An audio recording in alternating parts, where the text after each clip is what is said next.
17세기 말 일본은 에도와 오사카에서 발간된 호색 일대남이 센세이션을 일으키며 일본 전역에서 대히트를 치게 된다.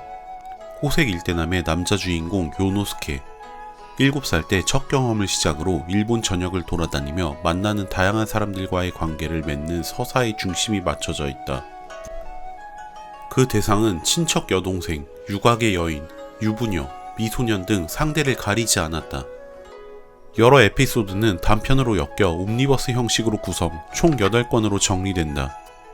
이야기가 전개되는 동안 주인공이 관계를 맺은 상대는 여성 3,742명, 남성 725명이나 된다.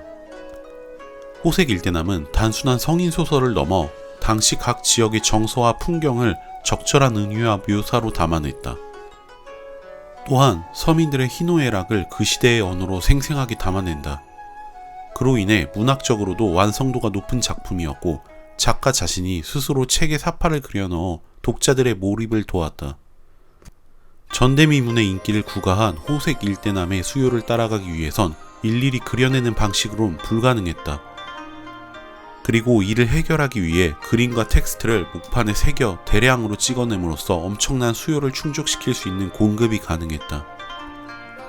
한번 목판으로 틀을 만들면 판이 수명을 다할 때까지 책을 인쇄해낼 수 있기 때문이었다. 기존의 목판 기술을 고도화시켜 대량 생산 체제를 구축하게 된다. 호색 일대남의 성공은 일본에서 구사조시가 유행하는 계기가 된다. 여기서 구사조시란 대중적인 일본의 그림책을 말하는 것으로 가볍게 읽을 수 있는 글들과 그림으로 구성됐다. 그리고 이는 현대 일본 만화계의 초석을 다지게 되는 기반이 된다. 이후 100만 권이 넘게 팔리는 베스트셀러 작품들이 등장하게 된다. 그 중에서 남총리 견팔견적이라는 소설은 너무나도 유명해 현대에도 영화나 만화로 각색되어 만들어지고 있다. 그리고 이것은 일본 대중문학의 기반이 되었다는 평가를 받고 있다. 이처럼 책이 많은 대중들에게 읽히면서 단순한 정보 전달이 아닌 하나의 상품의 개념으로 인식되어 수요가 급증한다. 그리고 그동안 꾸준히 축적된 상업자본과 유통망이 출판업에 가세하게 되고 일본 전국의 출판업자들이 모여들어 연간 200종 이상의 신간을 발행하며 출판업의 부흥을 이끌게 된다. 책으로 된 문자의 홍수 속에 사람들은 이를 알기 위해 글을 배우고자 하는 의욕이 높아진다. 일본 전역에는 테라코야라고 하는 사설 교육기관들이 생기기 시작한다.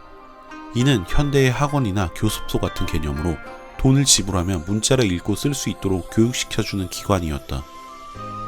글을 배우기 위한 열정으로 가득 찬 서민들로 테라코야는 문전성시를 이루며 문맹률이 획기적으로 낮아지게 된다. 기록에 따르면 1800년대 후반 에도 시대의 식자율은 60%에 육박했다고 하며 일본에 방문한 서양인은 평민들도 과반수 이상이 글을 읽고 쓸 수 있음에 놀라움을 금치 못했다. 보통 이 시기 독서는 상위 계급들만이 누리는 고급 문화였지만 교육을 통해 서민들도 쉽게 글을 읽고 쓰며 다양한 장르의 오락과 문학이 발전하게 된다. 책을 살 형편이 되지 못하는 사람들은 소액을 내고 책을 빌려볼 수 있었다. 이런 곳은 도쿄에만도 600여 곳 이상이 존재했다. 글을 읽고 쓸 수 있는 많은 사람들을 토대로 상업과 유통망의 연결, 출판업계는 다채로운 시도와 여러 장르를 창작해냈으며 화려한 문화를 꽃피울 수 있었다. 우리나라의 경우 에도 시대보다 300년 이상 앞선 고려시대 제작된 금속 활자본, 직지심체 요절. 목판 기술과 비교해 금속 활자 기술이 훨씬 높은 제작 난이도와 비용이 들었지만 몇백 년 전부터 이미 해당 기술을 갖추고 있었다. 하지만 안타깝게도 조선은 이를 활용하지 못했다. 조선은 통치 이념을 일방향으로 전파하기 위해 모든 책의 출판 권한을 제한, 독점했다. 조선 세종, 임금에 충성하고 부모에 효도하며 남편에 순종한다는 유교 이념을 담은 삼강행실도를 간행, 조정이 주도하는 출판 사업을 한다.